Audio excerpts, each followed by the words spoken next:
Well, we've seen events taking place recently where women's rights have been under very considerable attack. Always it's difficult to get the ability for women to choose whether and when they have children. We advanced that through a very significant British development partnership to make sure that family planning and all that goes with that is available to women in Africa. But also we've seen, for example, in Iran, the rolling back of women's rights, in Afghanistan, appalling brutality towards women, a breach of their human rights and liberties. This is a big and important agenda. It affects our wish to bear down and eliminate sexual violence against women. It's about empowering them to be able to have control over their own bodies and fertility and to decide whether and when they have children. And it's about making sure that education, which is the key ladder of advancement for people, that's championed as well. Let's just talk as well about the sort of relationship building with Africa at the moment. Obviously, if this is a push for the UK, is this part of a sort of soft power approach, that kind of influence in these nations? And also, is it going to try to build a foundation for further trade links? There are many countries where Britain has deep historic links, cultural links. Many of the diasporas in this country contribute hugely to our local advancement and to culture and to trade as well.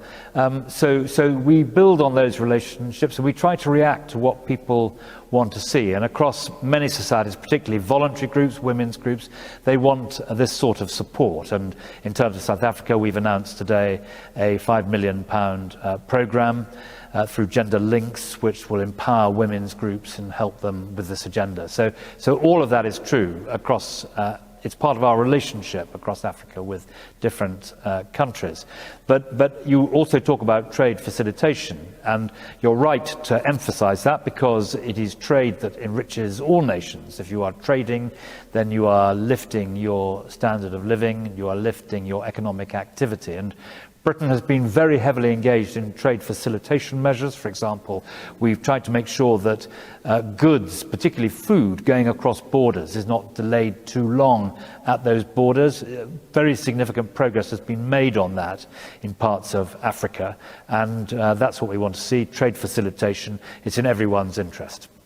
We can't speak about the relationship between the UK and Africa without touching on Rwanda and the links there. Obviously, we've heard from the Prime Minister Rishi Sunak and the Home Secretary as well about the Stop the Boats bill. Are you convinced that there will be deportations to Rwanda? And what do you say to those critics across Africa that are questioning whether or not the deportation of people to a third country, be it Rwanda or perhaps another around the world, is in fact moral or ethical? It's a very difficult issue. What is absolutely clear is that we cannot go on as we are, having people putting themselves into the hands of the modern day equivalent of the slave trader, crossing the channel and entering Britain illegally in very large numbers. And we cannot continue with this. And we have to break the smugglers' model, and we have to end this illegal trade and this illegal activity. And after all, a lot of them are people coming from Albania. We've now got a program of sending people back to Albania. But the message is very clear. If you come to Britain in a small boat across the channel, you are risking your life. You are entering the country illegal. You will not be given asylum. You will either be repatriated to the country from which you have come, or you will be sent to a safe third country where your asylum application can be processed. But you will not be allowed to stay in Britain if you come across the channel in this illegal way. The Prime Minister believes that the first deportations could happen this summer. Do you think that's a reasonable timeline? That's what's been reported, at least. Well, it is the will of Parliament. Parliament has decided that this is what we should do. And the Rwanda policy is not a total answer, but it is part of the answer because it is a deterrent to people coming here illegally. And in due course, we will be setting up safe and legal routes so that there are genuinely opportunities. But the important point is that Britain has shown incredible generosity. We've taken in something like 450,000 people recently through legal scenes, and we will set up safe and legal routes once we've got control over this problem, so that people who have a genuine ability and right to come here are able to do so. Britain wants to be a safe haven for those fleeing persecution. The arrangements we have at the moment mean that the system is being overwhelmed, and we're not able to distinguish between those who we would want to help and those who are coming here without any legal justification at all.